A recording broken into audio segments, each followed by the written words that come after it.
কালো জিরা খাওয়ার উপকারিতা। ছোট কিন্তু শক্তিশালী একটি বীজ এই কালো জিরা।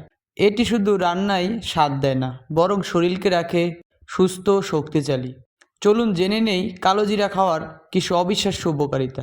1. রোগ প্রতিরোধ ক্ষমতা বাড়ায়। কালো জিরায় অ্যান্টিঅক্সিডেন্ট থাকে, যা রোগ প্রতিরোধ ক্ষমতা বৃদ্ধি করে। 2. রক্তচাপ ও কোলেস্টেরল নিয়ন্ত্রণ করে। 3. হজমে সাহায্য করে। পেটের গ্যাস, বদহজম ও কোষ্ঠকাঠিন্য দূর করতে সাহায্য করে। 4.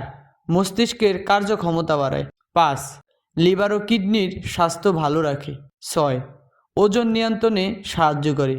অতিরিক্ত চর্বি কমাতে ও মেটাবলিজম বাড়াতে সহায়ক এই কালো জিরা। 7. ত্বক ও চুলের যত্নে খুবই উপকারী কালো জিরা। মনে রাখবেন, কালো জিরা অল্প পরিমাণে খাওয়াই যথেষ্ট। বেশি খেলে পেটের সমস্যা হতে পারে। তাই প্রতিদিন অল্প পরিমাণ কালো জিরা খান এবং সুস্থ থাকুন, সুন্দর থাকুন। ভিডিওটি ভালো লাগলে লাইক, কমেন্ট, ফলো করে আমাদের সাথে থাকুন।